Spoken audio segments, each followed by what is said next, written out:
My boss fired me in front of everyone. A year later, I bought his entire company. I'm standing in a boardroom on the 47th floor of a building in downtown Chicago. The view behind me shows Lake Michigan stretching out like a sheet of glass. There are 12 people sitting around this mahogany table, and every single one of them is staring at me. But I'm only looking at one person, Richard Castellano, my former boss. The man who fired me in front of 200 employees exactly 1 year and 3 months ago. The man who told me I was worthless, that I'd never amount to anything, that I should be grateful he even gave me a chance. He's sitting at the head of the table in a suit that probably cost $5,000, and his face has gone completely white. Because I just told him something he wasn't expecting. I told him I'm buying his company, the entire thing, and there's nothing he can do to stop it. My name is Jennifer Martinez. I'm 34 years old, and this is the story of how I went from being humiliated and unemployed to owning the company that destroyed me. If you're watching this, hit that like button and subscribe because you're going to want to see how this ends. Trust me. Let me take you back to where this really started, March 15th of last year. I was 33 years old, and I'd been working at Castellano Digital Marketing for 6 years. 6 years of my life poured into that company. I started as a junior account manager making $42,000 a year. It wasn't much, but I was young and hungry, and I believed in working my way up. I believed that if you put in the hours and delivered results, you'd be rewarded. I was naive. Richard Castellano founded the company in 2008. He liked to tell everyone he was a self-made man, that he'd built the agency from nothing. What he didn't mention was that his father gave him $500,000 in seed money and connected him with every major client in the Midwest. But Richard had this way about him, charismatic when he wanted to be, the kind of guy who could walk into a room and make everyone feel like they were part of something important. I fell for it. We all did. By the time I'd been there 3 years, I was senior account manager. I was handling our 3 biggest clients. I was bringing in about 40% of the company's revenue, which at that point was around $8 million annually. I was working 70-hour weeks, coming in on weekends, taking client calls at midnight because our biggest account was a tech company on the West Coast, and their CEO liked to have strategy sessions after his kids went to bed. I didn't mind. I was good at what I did. Really good. I understood digital marketing in a way most people didn't. I could look at analytics and see patterns. I could predict what content would perform before we even published it. I could take a struggling campaign and turn it around in 2 weeks. My clients loved me. They'd tell Richard all the time how much they appreciated my work. And Richard would smile and take the credit. That should have been my first warning sign. Every client presentation, Richard would be there. He'd stand up and present the strategies I'd developed, the campaigns I'd designed, the results I delivered. And he'd say, "We did this, and our team accomplished that." But everyone in that room knew I'd done the work. The clients knew, my coworkers knew, Richard knew, but he was the one shaking hands and taking the praise. I told myself it didn't matter, told myself I was learning from him, that this was how the business world worked, that eventually my time would come. I was 31 years old and still believing in fairy tales. The turning point came in January of last year. We pitched a major account, Hoffman Industries. They were a manufacturing company looking to completely rebrand and modernize their digital presence. It was a $2 million contract, the biggest pitch we'd ever done. Richard asked me to develop the entire strategy. I spent 3 weeks putting together a presentation that was perfect. I analyzed their current market position. I identified their target demographics. I created a 12-month campaign strategy with projected ROI for every quarter. I designed mock-ups of their new website, their social media presence, their content calendar, everything. The night before the pitch, I was in the office until 3 a.m., making sure every detail was right. I went home, slept for 2 hours, showered, put on my best suit, and came back to the office by 7 a.m. The presentation was at 10. At 9:30, Richard called me into his office. I thought he wanted to go over some last-minute details. Instead, he told me I wasn't coming to the pitch. What? I said. I created this entire presentation. I know the strategy inside and out. I need you here to handle things while I'm in the meeting, he said. Sarah will go with me. She can answer any technical questions. Sarah was a junior account manager. She'd been with the company for 8 months. She was 24 years old and very pretty, and Richard had been spending a lot of time mentoring her lately.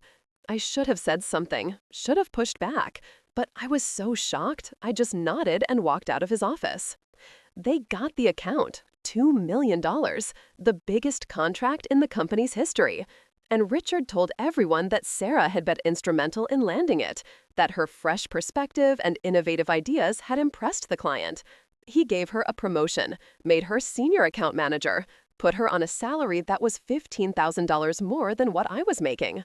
I went to Richard's office the next day, and I asked for a meeting. I closed the door, and I told him that I developed that entire strategy, that I deserved credit for that win, that I deserved a promotion and a raise. He leaned back in his chair and looked at me like I was a child who didn't understand how the world worked. Jennifer, he said, you need to understand something. This company's success isn't about any one person. It's about the team. You did good work on that strategy, but Sarah executed it perfectly in the room. That's what matters. Execution. I could feel my face getting hot. With all due respect, Richard, I've been executing for 6 years. I've brought in millions of dollars for this company. I work 70 hours a week. I've given up weekends and holidays and time with my family. I think I've earned some recognition.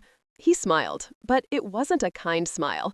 It was the smile of someone who knew he had all the power and I had none. You think you're special because you work hard? Everyone here works hard. You think you deserve more because you've been here 6 years? Loyalty doesn't entitle you to anything. You want recognition? You want a promotion? Then maybe you should learn to be more of a team player. Stop trying to take credit for everything. I stared at him. I couldn't believe what I was hearing. I'm not trying to take credit for everything. I'm asking for credit for what I actually did. The meeting's over, Jennifer. You can go back to your desk. I left his office shaking. I sat at my desk and I stared at my computer screen, and I realized something. I was never going to get what I deserved at this company. Richard was never going to promote me, never going to give me credit, because he needed someone to do the work while he took the glory.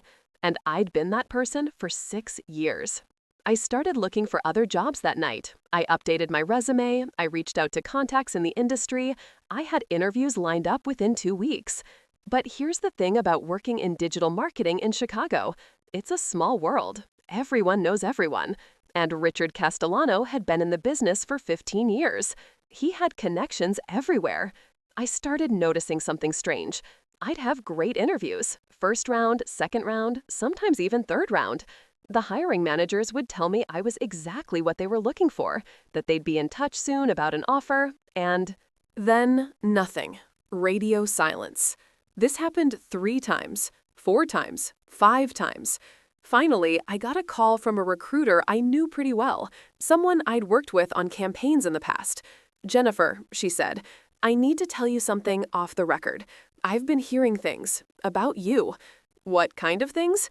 That you're difficult to work with, that you take credit for other people's work, that you have attitude problems with management. One company told me Richard Castellano personally called them to warn them about you. My stomach dropped. He's blacklisting me? I don't have proof, but yeah, I think he is. Why would he do that? I wanted to leave. If he doesn't want me at his company, why would he stop me from leaving?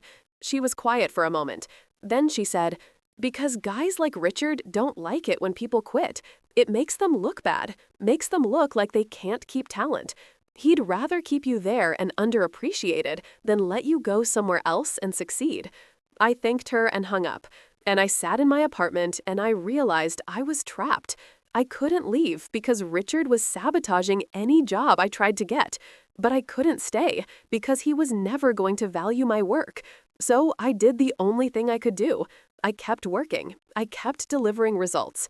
And I started planning. For the next 2 months, I documented everything, every strategy I created, every campaign I ran, every client interaction, every result. I kept detailed records of exactly what I contributed to every single account. I also started watching Richard more carefully, started noticing patterns. He was spending money on things that didn't make sense. Expensive office renovations, company cars for executives, a retreat in Aspen that cost $150,000. But we weren't growing. Our revenue had plateaued. We hadn't landed any new major clients since Hoffman Industries. We were coasting on existing accounts, my accounts. I started running some numbers, looking at financials that were available to senior management. The company was profitable, but barely. Richard was pulling out huge distributions for himself while reinvesting almost nothing in actual growth. He was treating the company like his personal piggy bank. And then, in March, he made a mistake. He messed up the Hoffman Industries account. Remember that $2 million client, the one I developed the strategy for? Sarah had been managing the account for 2 months, and she was struggling. She didn't understand the analytics, didn't know how to optimize the campaigns, didn't have the instinct for what would work. The client was getting frustrated. Their engagement numbers were down, their conversion rates were dropping, they were starting to make noise about taking their business elsewhere. Richard panicked. He didn't ask me for help, didn't acknowledge that maybe he'd made a mistake putting Sarah on the account. Instead, he did what insecure men always do. He got aggressive. He started micromanaging Sarah, yelling at her in meetings, blaming her for the performance issues. And she started to crack under the pressure. On March 15th, we had our monthly all-hands meeting. Every employee in the company, about 200 people, crammed into the main conference room. Richard was at the front giving his usual speech about company values and team culture and excellence. And then he started talking about accountability. He said that some people in the company weren't pulling their weight, that some people were coasting on past successes and not delivering anymore, that it was time to make some changes to ensure we maintained our high standards. I was sitting in the back of the room. I had no idea what was coming. And then Richard said, "Jennifer Martinez, can you come up here, please?" Everyone turned to look at me. I felt my face get hot. I stood up and walked to the front of the room. My heart was pounding. I thought maybe he was going to acknowledge my work finally, maybe announce a promotion. I got to the front, and Richard looked at me with this expression I'll never forget. Cold, almost gleeful. "Jennifer," he said, "I'm letting you go, effective immediately." The room went completely silent.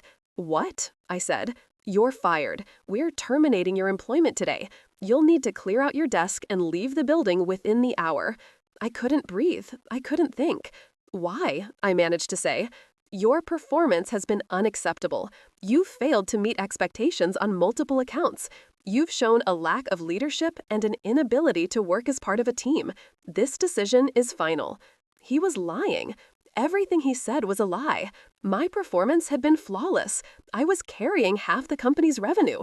But I was standing in front of 200 people, and he was firing me, and there was nothing I could do. I should have said something, should have defended myself, should have called him out on his lies right there in front of everyone. But I was in shock. I just stood there while my coworkers stared at me. Some looked sympathetic, some looked uncomfortable, some looked like they were enjoying the show. "Security, we'll escort you to your desk," Richard said. "Thank you for your service." 2 security guards appeared. They walked me out of the conference room while 200 people watched. They stood over me while I packed my things into a cardboard box. My laptop, my notebooks, a photo of my family, a coffee mug my best friend had given me.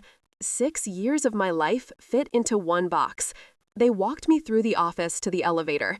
Every step felt like a mile. Everyone was watching through the glass walls of the conference room. I could see them. I could feel their eyes on me. And Richard was standing at the front, smiling.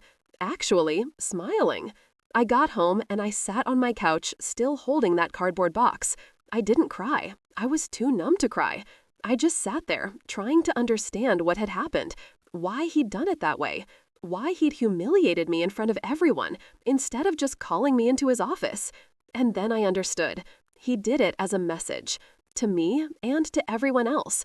This is what happens when you ask for credit. This is what happens when you question me. This is what happens when you forget your place. He wanted to break me, wanted to make sure I'd never work in this industry again, wanted to turn me into a cautionary tale. And for about 48 hours, it worked. I didn't get out of bed, didn't answer my phone, didn't eat. I just lay there replaying that moment over and over. The shock on my coworkers' faces, the satisfaction on Richard's face, the walk through the office carrying that box. But then something shifted. On the third day, I got up, I showered, I made coffee, and I sat down at my laptop and I made a decision. Richard Castellano had tried to destroy me. He'd humiliated me. He'd blacklisted me. He'd taken 6 years of my work and thrown me away like garbage. And now I was going to destroy him. I spent the next week reaching out to every client I'd ever worked with, not to badmouth Richard or the company, just to check in, to let them know I was no longer with Castellano Digital Marketing, and to ask how they were doing. Almost every single one of them told me the same thing. They were unhappy. The quality of work had declined. Their campaigns weren't performing. They felt like they were paying premium prices for mediocre results. Several of them asked me directly if I was available for consulting work. I told them I was considering my options. Then I did something crazy. I used my savings. I had about $60,000 saved up. I'd been planning to use it for a down payment on a condo. Instead, I used it to start my own agency, Martinez Digital Solutions. Just me, no office, no employees. Just me working from my apartment with my laptop and my 6 years of experience and a whole lot of anger to fuel me. I reached out to 3 of Castellano's former clients, small businesses that I'd worked with personally, companies that had been considering leaving anyway because of the declining quality. I offered them a deal. I'd manage their digital marketing for 30% less than what they were paying Castellano. And if they didn't see improved results within 90 days, they could walk away with no penalty. All 3 of them signed with me. That was $15,000 a month in revenue, enough to pay my bills and reinvest in the business. And I delivered. I worked 16-hour days. I poured everything I had into those accounts. Within 60 days, all 3 clients were seeing significant improvements. Their engagement was up, their conversion rates were up, their ROI was up, and they started telling other people. By month 4, I had 6 clients. Month 5, I had 10. Month 6, I had 15. I was making more money than I'd ever made at Castellano Digital Marketing. But more importantly, I was building something, a reputation, a track record, proof that I was as good as I always knew I was. Around month 7, something interesting started happening. I started hearing rumors about Castellano Digital Marketing. They were losing clients. Sarah had quit after Richard blamed her publicly for losing an account. Several other senior employees had left. The Hoffman Industries contract had been terminated. Richard was scrambling. He'd hired a bunch of new people, but none of them had my experience or my instincts. The quality of work was declining even further. More clients were leaving. I didn't reach out to those clients. I didn't have to. They found me. By month 9, I had 25 clients. I'd hired 3 employees. I'd moved into an actual office space. A small one, nothing fancy, but mine. My revenue was at $75,000 a month. I was profitable. I was growing. And I was just getting started. But I wasn't satisfied because Richard was still out there, still running his company, still taking credit for other people's work, still treating employees like they were disposable. And I wanted him to know what he'd lost. I wanted him to see exactly what he'd thrown away when he fired me. So I started making calls. I reached out to investors, to private equity firms, to anyone who might be interested in acquiring a struggling digital marketing agency.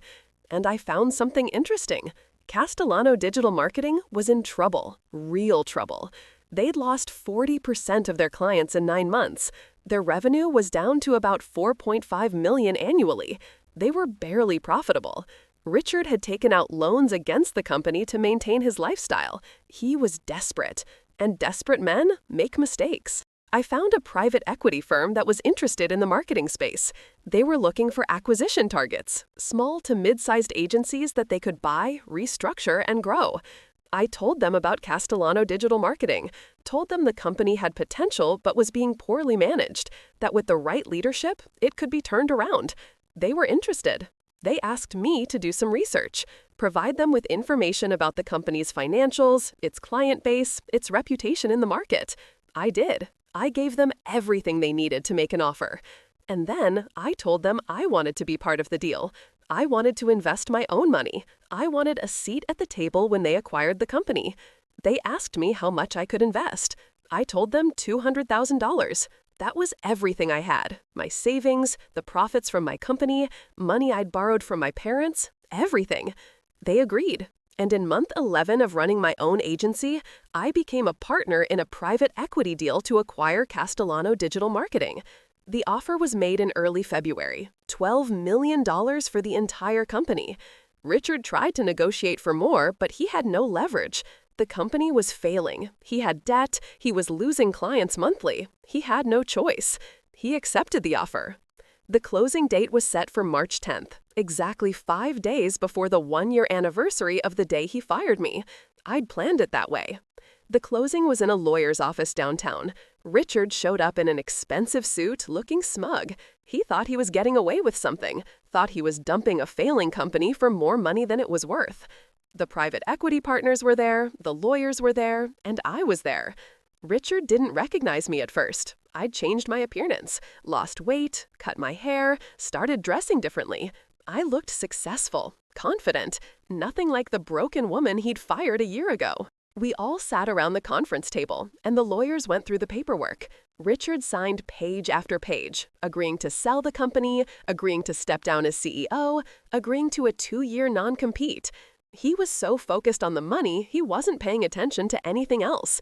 And then we got to the last page, the one that listed the new ownership structure. Richard glanced at it. Then he looked again. His face went white. "What is this?" he said. "That's the ownership breakdown," one of the lawyers said. "As you can see, the majority stake is held by Martinez Holdings, LLC. Richard looked up. His eyes found me across the table. And I watched him realize, watched the understanding hit him, watched him understand that I just bought his company, that everything he'd built, everything he'd taken credit for, everything he'd used to humiliate me, now belonged to me. "You?" he said. His voice was barely a whisper. "Me," I said. I smiled. The same smile he'd given me a year ago. Cold, satisfied. "Let me explain what just happened, Richard. You sold your company to a private equity firm, but I'm the primary investor in that firm's acquisition. I own 51% of Castellano Digital Marketing, or, as it'll be renamed next week, Martinez Digital Solutions. You work for me now. Actually, no, you don't work for me, because as you can see in Section 7 of the agreement, your employment is terminated effective immediately. You'll need to clear out your office by end of business today." He was shaking, literally shaking with rage. "You can't do this." "I can, and I did. You signed the papers. It's done." "But why?" he said. And I could hear something in his voice I'd never heard before. Fear. "Why would you do this?" I leaned forward. "Let me tell you a story, Richard. A year ago, you fired me in front of 200 people. You humiliated me. You lied about my performance. You tried to destroy my reputation. You blacklisted me so I couldn't get another job. You thought you'd broken me, thought you'd made sure I'd never work in this industry again. But here's what you didn't understand. You didn't break me. You freed me. You forced me to bet on myself, to build something of my own. And in 1 year, I built a company that's more successful than yours, more profitable, better reputation, better clients, better culture, everything you should have been but were too arrogant to become. And now I own everything you built, every client relationship you took credit for, every strategy you presented as your own, every success you claimed. It's all mine now. This isn't revenge, Richard. This is justice." The room was silent. Everyone was staring at us. Richard stood up. His chair fell over behind him. "You're going to regret this," he said. "No," I said calmly. "You're going to regret underestimating me. Now please leave. Security will escort you out." 2 security guards I'd hired specifically for this moment stepped into the room. They stood on either side of Richard, the same way his security guards had stood next to me. He looked around the table, at the lawyers who avoided his eyes, at the private equity partners who were already moving on to other business, at me, sitting calmly with my hands folded. And then he left. I watched him walk out of that conference room just like he'd watched me walk out of his office a year ago. And I felt nothing. No satisfaction, no triumph. Just quiet certainty that I'd done what was right. That was 5 days ago. Since then, I've been in meetings nonstop, meeting with the remaining employees of what used to be Castellano Digital Marketing. About half of them have quit in the past year. The ones who remain are scared, uncertain. They don't know what's going to happen. I called an all-hands meeting yesterday. Everyone gathered in the conference room, the same room where Richard fired me. I stood at the front where he stood, and I looked at faces I recognized. People who'd watched me get fired, people who'd been too afraid to speak up, people who'd stayed because they needed the paycheck. I told them the truth. I told them I was Jennifer Martinez, that I used to work here, that Richard Castellano fired me a year ago in front of all of them. I watched the recognition hit them, watched them remember. Some looked ashamed, some looked shocked, some looked relieved. I told them that under my leadership, things were going to change, that I valued hard work and integrity, that people would get credit for their contributions, that I believed in transparency and fairness, that anyone who wanted to stay was welcome, but anyone who wanted to leave would get a fair severance package and a good reference. No blacklisting, no retaliation, just respect. After the meeting, about 20 people came to talk to me privately. They apologized for not speaking up when I was fired. They told me they'd been afraid of Richard, that he'd created a culture of fear, that they were excited about the changes. 3 people resigned, said they'd been loyal to Richard and couldn't work for me. I thanked them for their honesty and gave them generous severance packages anyway, because I'm not Richard. I don't punish people for loyalty. The rest stayed, and we got to work. In the past 5 days, we've reached out to every client the company lost in the past year. We've offered them new proposals, better strategies, better pricing, better service. 6 of them have already come back. We've restructured the entire company. New management, new processes, new culture. We've rebranded as Martinez Digital Solutions.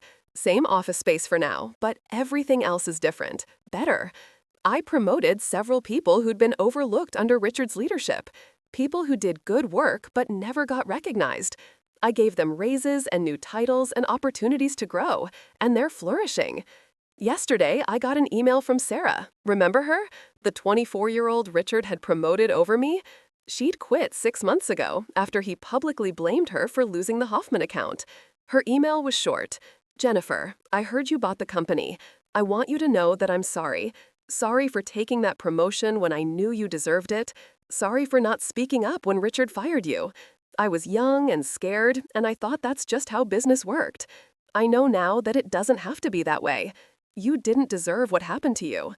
Congratulations on everything you've built. You're an inspiration. Sarah. I wrote back and told her there were no hard feelings, that she'd been used by Richard just like I had. And I offered her a job. She starts next week. Because that's the difference between me and Richard.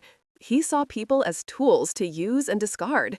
I see people as people, with potential, with value, worth investing in. This morning, I went for coffee before work.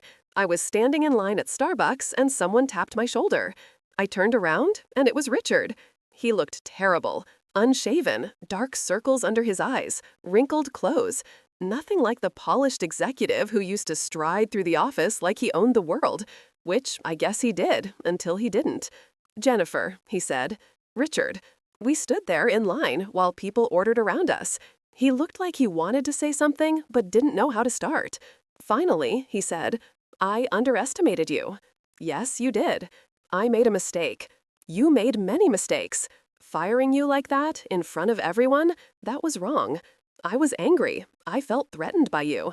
That doesn't excuse it. No, I said, it doesn't. He looked down at his shoes. I'm broke, he said. The money from the sale went to pay off debts, the loans I took out, the lifestyle I was maintaining. I have nothing left. I looked at this man who'd tried to destroy me, this man who'd humiliated me and blacklisted me and made me feel worthless. And I felt sorry for him, not because of the money, but because he'd never understood what actually mattered. I'm sorry to hear that, I said, and I meant it. If you ever need a reference for a job, let me know. I'll tell anyone who asks that you're a talented marketer, that you built a successful agency, that you have skills worth hiring. He looked up at me with tears in his eyes. After everything I did to you? After everything you did to me, I said. Because I'm not you, Richard. I'm better than that. He stood there for a moment. Then he nodded and walked out of the Starbucks. I haven't seen him since. So here I am, 34 years old, owner of a company that's going to do $15 million this year, employer of 150 people who come to work every day knowing they're valued. Proof that you don't have to be cruel to be successful, that you don't have to take credit for other people's work, that you don't have to humiliate people to feel powerful. My boss fired me in front of everyone. A year later, I bought his entire company. But this story isn't about revenge. It's about something bigger. It's about the moment you decide you're worth more than how someone else treats you. It's about the moment you stop waiting for someone to give you permission to be great. It's about the moment you realize that the person who tried to break you actually just set you free. Richard Castellano thought he was destroying me when he fired me that day. He thought he was teaching me a lesson about my place in the world. But what he actually did was show me that I didn't need him, didn't need his approval or his company or his validation. I had everything I needed inside me all along. The skills, the drive, the determination. He just forced me to see it. So, if you're watching this and you've ever been fired unfairly or humiliated by a boss or made to feel small by someone who should have valued you, I want you to know something.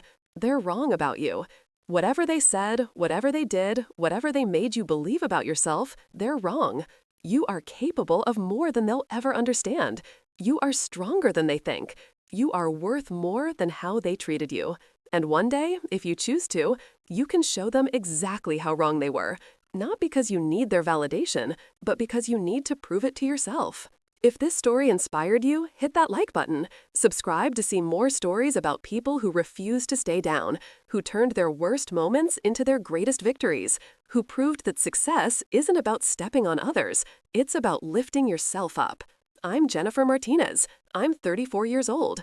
I own a company worth $15 million, and I did it by being exactly what my former boss said I'd never be: successful, respected, and free. Thank you for watching. Now go out there and prove someone wrong about you, preferably yourself.